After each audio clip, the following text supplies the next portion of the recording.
The moment the auctioneer's gavel slammed down with a final crack that echoed through the crowded hall in suburban Philadelphia, Jasmine felt the old wound tear open again.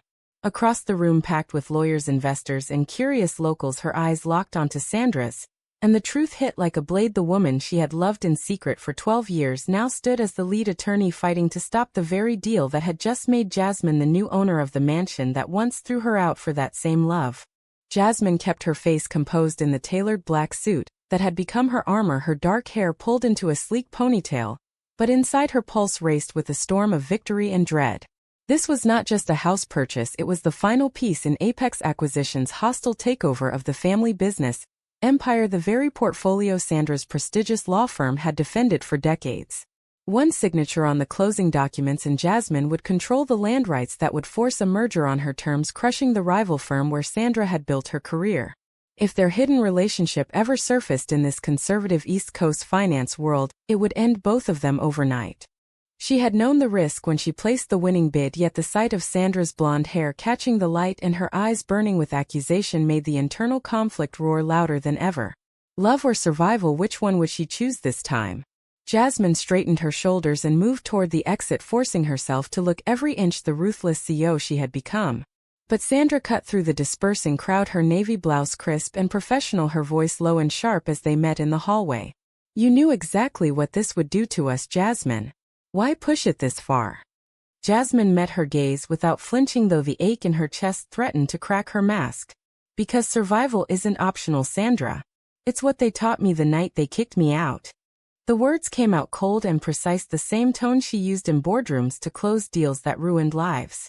Yet the cause was undeniable. 12 years ago her conservative parents had walked in on her and Sandra in the upstairs bedroom, the screams, the accusations, the suitcase hurled onto the front lawn with her father shouting that she was no longer his daughter. That single night had stripped her of everything, forcing her to hitchhike to New York with nothing but determination and the memory of Sandra's whispered promise that their love would survive no matter what. Now at 30, Jasmine stood here as CEO of a firm feared for its relentless takeovers, while Sandra had stayed in Philadelphia, earned her law degree, and risen to senior partner. They had kept their bond alive through stolen weekends in anonymous hotels in Boston or New York, careful never to let anyone suspect. But this deal was different. Their professional worlds had finally collided, and Jasmine's ambition, the very trait born from that disownment, now threatened to destroy the only person who truly knew her. As they stepped outside into the crisp autumn air, the tension wrapped around them like a vice.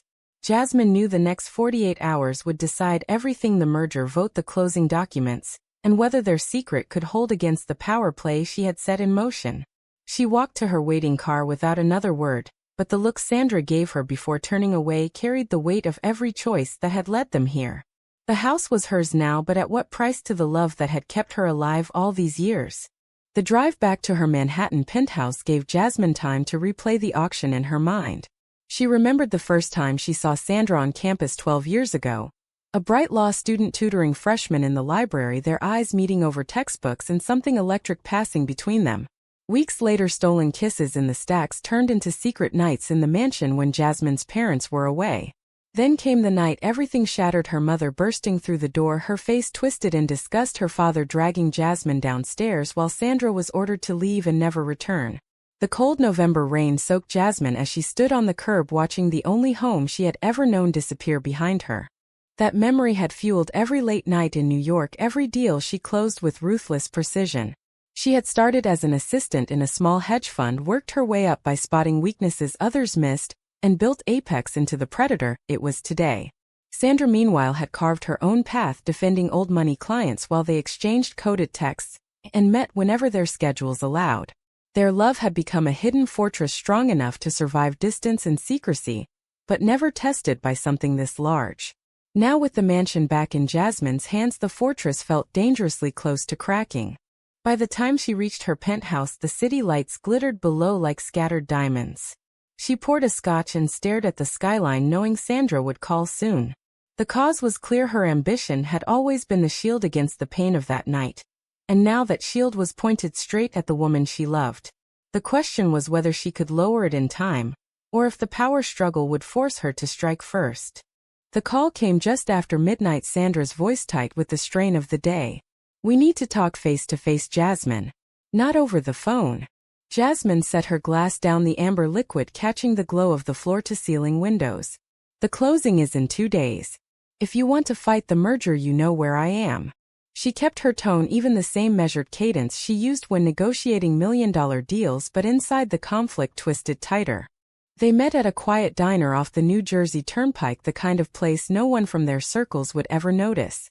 Sandra slid into the booth, her blonde hair loose now, her eyes red from hours of reviewing documents.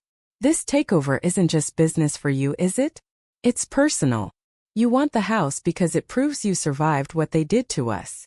Jasmine nodded, slowly tracing the rim of her coffee cup. Exactly. They threw me away for loving you. Buying it back is how I take that power back. But the merger is how my firm survives. If I walk away now, the board will eat me alive. The logic was ironclad. Apex had invested heavily in the land rights the mansion sat on, and pulling out would signal weakness, inviting rivals to strike. Sandra leaned forward, her voice dropping. Then what about us? Every time we meet in secret, I tell myself this is worth it. But if this deal goes through, my firm loses its biggest client, and I lose the partnership I fought for. Our love was supposed to be the one thing they couldn't touch. Jasmine felt the old guilt rise, the same guilt that had haunted her since the night she left Philadelphia. She had promised Sandra then that she would never let ambition come between them, yet here they were years later with the stakes higher than ever. As they talked, the diner lights hummed overhead and memories flooded in uninvited. Jasmine recalled the first year after the disownment, how she slept on friends' couches, worked double shifts at a coffee shop, and applied to every finance internship in the city. Sandra had sent money when she could, small transfers labeled as tutoring fees, so no one would suspect. Their secret weekends in cheap motels became lifelines where they could drop the masks and just be two women in love. But each meeting also reminded Jasmine of the cost. Her drive to succeed had grown sharper with every success, because failure meant returning to the streets she had escaped. Sandra's hand brushed hers across the table, a brief touch that sent electricity through both of them. I still love you, Jasmine. But if you force this merger through, you will be choosing the version of yourself they created, the cold one who doesn't need anyone. The words landed like a verdict, and Jasmine felt the internal war intensify. She had always believed loyalty to Sandra and loyalty to her own survival could coexist, but the cause and effect were now crystal clear. The disownment had taught her that love alone couldn't protect her, and now that lesson threatened to destroy the only love she had. They left the diner separately to avoid suspicion, driving in opposite directions. Jasmine returned to her penthouse and stared at the folder containing the final merger papers. The house was already hers. The next step was signing the documents that would trigger the takeover. She picked up her phone, typed a message to Sandra, then deleted it. The decision was forming, cold and necessary. If she backed down now, everything she had built would crumble, and the woman who had once saved her would be left with nothing but a broken promise. By morning, the conflict had hardened into resolve. Jasmine scheduled a board call and prepared the final push, knowing that every step forward from here would carry a loss she might never recover from. The power struggle had begun in earnest, and the first casualty would be the illusion that their love could remain untouched. The board meeting ran long into the afternoon, with analysts presenting charts that showed the merger would double Apex's market share within 18 months. Jasmine sat at the head of the table, her expression unreadable, while inside the weight of last night's conversation pressed down. She had spent the morning reviewing old emails from Sandra, coded messages that once made her smile now felt like evidence that could ruin them both. The cause was simple. Her ambition had kept her alive after the disownment, but it had also created the very rival firm Sandra defended. After the meeting, she flew back to Philadelphia under the guise of final property inspection. The mansion looked different in daylight, grander and colder, with the auction signs already removed. She walked through the empty rooms, remembering the bedroom where everything had ended. The same walls that had once witnessed their first kisses now echoed with the sound of her own footsteps. Sandra met her there after hours, claiming a client visit, but the real reason was clear. They needed one more moment before the closing. They stood in the old library, the same place where Jasmine had hidden books to read with Sandra late at night. I reviewed the merger clauses again, Sandra said, her voice steady, but her eyes betrayed the strain.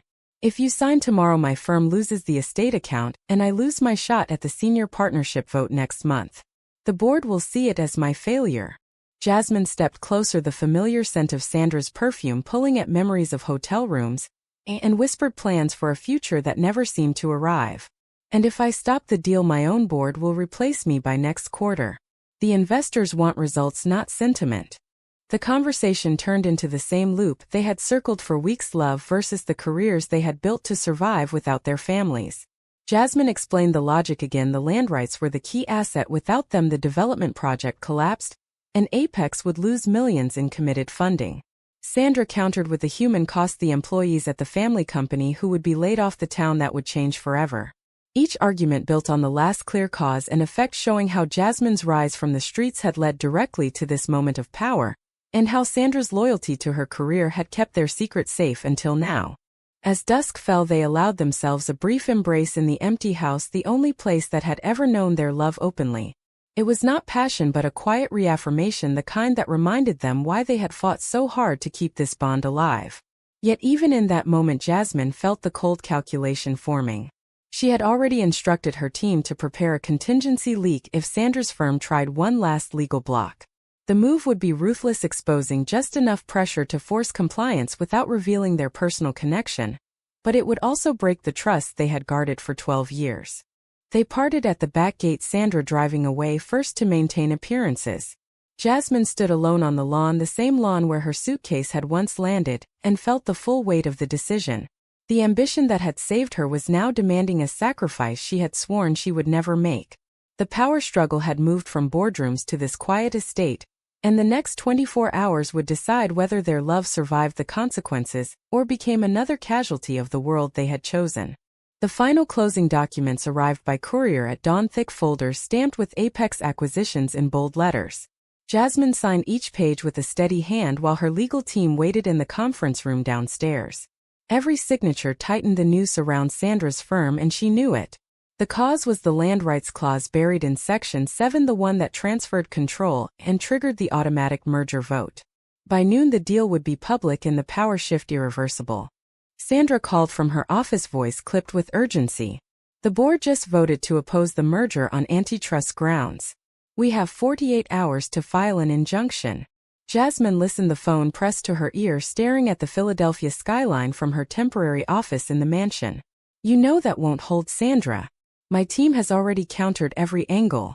This is the survival game we both learned the hard way. The conversation ended with Sandra hanging up first, the silence heavier than any argument. That afternoon they met again in the mansion's garden, the only neutral ground left. Sandra arrived in a dark coat, her face pale from lack of sleep. I found the contingency memo your team prepared. If we file the injunction, you plan to leak selective emails to the press enough to question my firm's ethics without naming us directly. Jasmine did not deny it, the cold decision already made in the early hours when she had weighed every outcome. It's the only way to protect the deal. If your firm blocks me, my investors pull out, and I lose the CEO seat I fought 12 years to earn. The logic was flawless. The disownment had taught Jasmine that hesitation meant destruction, and she had applied that lesson to every deal since. Sandra's eyes filled with a pain that cut deeper than anger. So this is what we've become, two women who love each other but choose the versions of ourselves that destroy the other. I stayed because I believed our secret was stronger than their hate. Now you're using the same system that broke us to break me. The words hung between them, the cause and effect laid bare. Jasmine's rise had created the very leverage she now wielded, and Sandra's loyalty to her career had left her vulnerable in the one place she thought was safe. They walked the garden paths in silence, the autumn leaves crunching underfoot like the pieces of their shared history breaking apart. Jasmine felt the internal war reach its peak, love pulling her to call off the leak, ambition pushing her to protect the empire she had built from nothing. In the end, the decision crystallized when she remembered the night on the lawn, the suitcase, the rain, and the vow she had made to never be powerless again. She would proceed with the contingency if necessary, even if it meant losing Sandra. As evening fell, Sandra left without a goodbye, the gate closing behind her with a soft click that sounded final. Jasmine returned inside the mansion, now officially hers, and sat in the old library alone with the signed documents. The power struggle had reached its tipping point, and the loss she had feared since the auction was no longer hypothetical. The woman who had once been her reason to keep fighting was now the collateral damage of the ambition that had saved her. The merger vote happened at 8 a.m. sharp in the Apex boardroom in New York. Jasmine stood at the front presenting the final numbers, her voice steady as the board approved the deal unanimously. The mansion's land rights were now fully integrated, and the family business empire would fold into Apex by the end of the month. She should have felt triumph. Instead, the victory tasted like ash, because she knew the contingency had been activated. The selective leak had gone out at dawn, targeting just enough pressure on Sandra's firm to force compliance. By noon, the news broke. Sandra's firm issued a statement withdrawing opposition, and the senior partnership vote was postponed indefinitely. Jasmine watched the coverage from her office, the headlines praising Apex's strategic brilliance, while hinting at internal turmoil at the rival firm. The cause was clear. Her cold decision to protect the deal had triggered the exact chain of events she had calculated, and the effect was Sandra losing the promotion she had worked toward for years. They met one last time in the mansion that evening, the house now furnished with Jasmine's minimalist style. Sandra arrived unannounced, her eyes hollow with exhaustion. "The leak came from your team. I traced the source. You didn't just choose the deal, you chose to sacrifice me to keep your power." Jasmine did not flinch, though the words landed like blows. "I did what I had to. The board was ready to replace me, and without the merger Apex would have collapsed. You knew the risks when we kept our secret alive all these years." The confrontation escalated in the same library where their love had once been safe. Sandra listed the losses, her client account gone, her reputation questioned, her future uncertain, all because the woman she loved had used the system that once destroyed them both. Jasmine countered with the truth of her own survival. The disownment had left her no choice but to become the predator, and now that predator had to feed or die. The internal conflict reached its peak as they stood inches apart, the romantic pull still there beneath the anger, but the power struggle had finally won. In the end, Jasmine made the coldest decision yet. She offered Sandra a quiet exit package from the firm, a generous settlement that would let her start over, but only if she signed a non-disclosure that protected their past. The offer was clinical, precise, the same tone she used to close hostile deals. Sandra stared at the document, her hand trembling, then looked up with a finality that broke something inside Jasmine. "I loved the girl who was thrown out that night, not the woman who learned to throw others out. We're done." She signed the paper, walked out, and did not look back. Jasmine stood alone in the mansion, the house she had fought so hard to reclaim now feeling emptier than the night she was forced to leave it. The ambition that had carried her through 12 years of struggle had delivered the ultimate victory and the ultimate loss. The cause and effect were complete. Every step from the disownment to this moment had led to a power she could no longer share with the only person who had ever truly seen her. The mansion stood quiet under the winter sky months after the merger closed, and the town had begun to change, with new developments rising where the old estate once stretched. Jasmine walked the grounds alone, her tailored coat protecting her from the cold, but nothing shielding her from the memories that lingered in every room. Apex had thrived, the stock price soaring, and her position as CEO now unassailable. She had everything: the power, the house, the future she had vowed to build after that rainy night on the lawn. Yet the silence inside her was louder than any boardroom victory. Sandra had disappeared from the public eye, taking the settlement and moving to a smaller firm in another state. No messages, no calls, just a final email confirming the non-disclosure and wishing Jasmine success without her. The break had been clean, the kind Jasmine herself had engineered, but the emptiness it left proved that some losses could not be calculated away. She had replayed the final conversation countless times, searching for the moment when loyalty could have won over ambition, and found none. The cold decisions she made had been necessary for survival, each one a direct result of the disownment that taught her love alone was never enough. As she stood in the old bedroom where everything began, Jasmine touched the window frame, remembering the night her parents had discovered them, the screams, the expulsion, and the promise she and Sandra had made in the dark that their bond would outlast everything. It had not. The power struggle had tested that promise, and ambition had won, leaving behind a woman who owned the house, but had lost the only home that ever mattered, the one she shared with Sandra in secret. Friends and colleagues praised her rise, calling her a self-made titan who turned rejection into empire. None of them knew the true cost: the woman who had once held her through the worst nights now gone because Jasmine had chosen the version of herself forged in pain. The internal war that had raged since the auction was finally over, and the victor felt hollow. Yet as the snow began to fall softly on the lawn, Jasmine found herself asking the question that would not leave her alone. In the end, was the price of power truly worth the love she had sacrificed, or could true loyalty have changed the outcome if she had chosen differently that final night?